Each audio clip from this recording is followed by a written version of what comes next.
basically 11-year-olds and some 12-year-olds.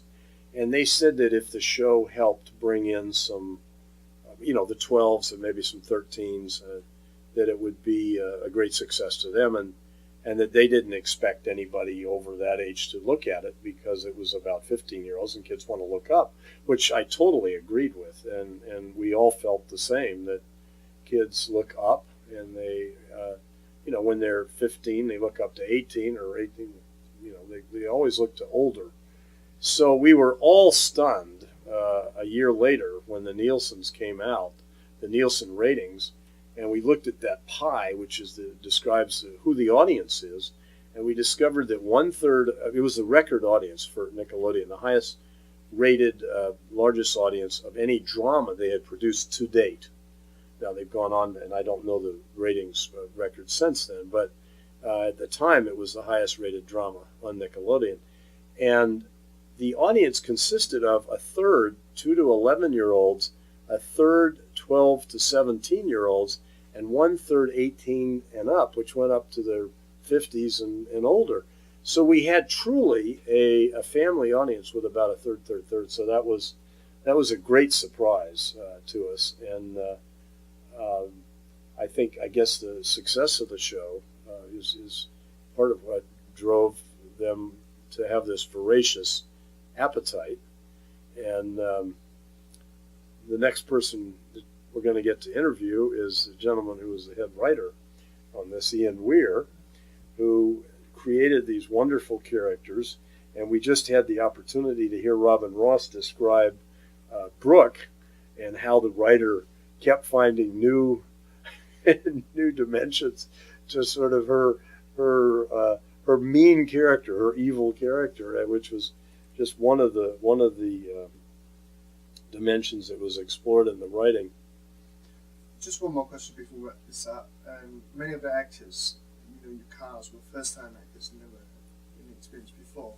And would you share with us, as the show creator and director and producer, how to work with first-time actors and turn them from amateurs into professionals? Now, that's a big one. That's a big question. I'll try to answer it as briefly as I can. First of all, we had a variety of actors in there. Somebody who influenced me a great deal was Norman Lear, and taught me that don't just look for the, quote, natural, spontaneous new actor, which I had a proclivity for that earlier in my career. And I said, go to the agencies because you may find some really good actors who are also spontaneous and natural and have that. So I did. So a number of the actors in the cast, a third to half, were already trained, like Laura Harris and Robin Ross. So I don't take credit for developing them. But I think my approach to the casting before then and after has always been the same, and that is to try to find actors with whatever experience they have, whether it's none or a great deal of experience, but who perform, who I feel fit the character, and who I've seen through auditions and callbacks and screen tests and enough times that I'm convinced that they are they already have that character. They either are that character or they have the capability to be there. And so I really try to do it in the casting, so that once cast, I believe that the most successful direction is to get out of the way of the actor and to let them take over. And not every director feels that. And of course, if I feel that they've wandered way off the path into the pasture and are off somewhere where we don't want it, well, I would say something. But that didn't happen. It's more, my conviction is that if you cast them right and let them go, they will do surprisingly good things. And I did try to create an environment on the set which was safe and which protected them, and I was the only one who would talk to, in the sense that, so they weren't getting a lot of things shouted at them either through a PA system or by makeup, or they knew how I felt about that. People or sound or anybody else. That we tried to create a space where they could literally have fun. And I think that's why they did a lot of their best work in take one. It was very interesting to see that when we did need to do additional takes for whatever reasons, some of them, even a number of them, had trouble with take 2 or 3 or 4, and you got beyond 2 or 3 with a cast that's that mixed in terms of experience and less experience. You just don't want to shoot a lot of takes, and so they got very competitive about being able to do their takes in one. And if we needed to do a rehearsal take that was with dialogue, which we generally did not do, we would record it. We would tape it, and sometimes even get our best material in the rehearsal take. I'm getting a little bit technical, but one of the things I want to say about someone like Ryan Reynolds, who was a natural talent, in my opinion, and who had walked in there as a football player and then was cast essentially into 65 episodes and was a very strong comedic talent.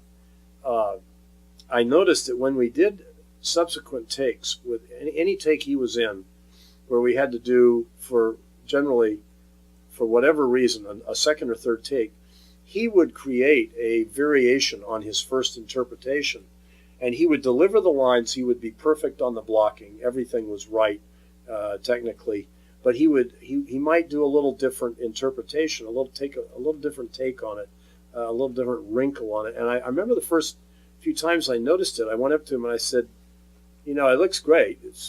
It works. It's great, but I'm curious why you're changing the scene a little bit." And he said, "Oh, that's just so it's fresh for me. That's just so it's fun to do it again." So, which is to me the sign of a very talented natural actor. And he's obviously, his career has gone on to prove that incredible skill. So, do we have time for one more question? Really short. Yeah. If Ian will forgive us.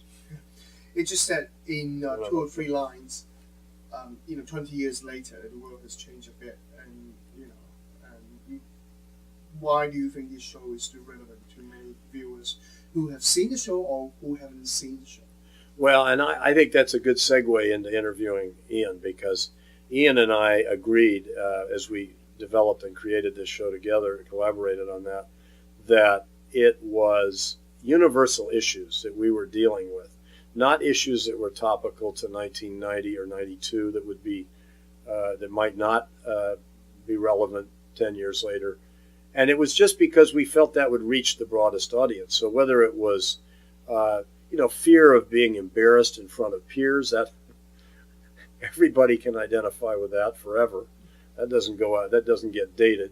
Whether it's the shyness of your first romance, or is somebody noticing me? Am I alcoholism was dealt with, a tough subject, which is obviously in all kinds of machinations and variations. Substance abuse has not gone away. Divorce, we felt that was a very powerful, a very painful experience for a lot of kids. Well, 50% of the kids come from marriages that have to deal with that. So we tried to deal with universal issues that everybody could relate to. I think that's the answer.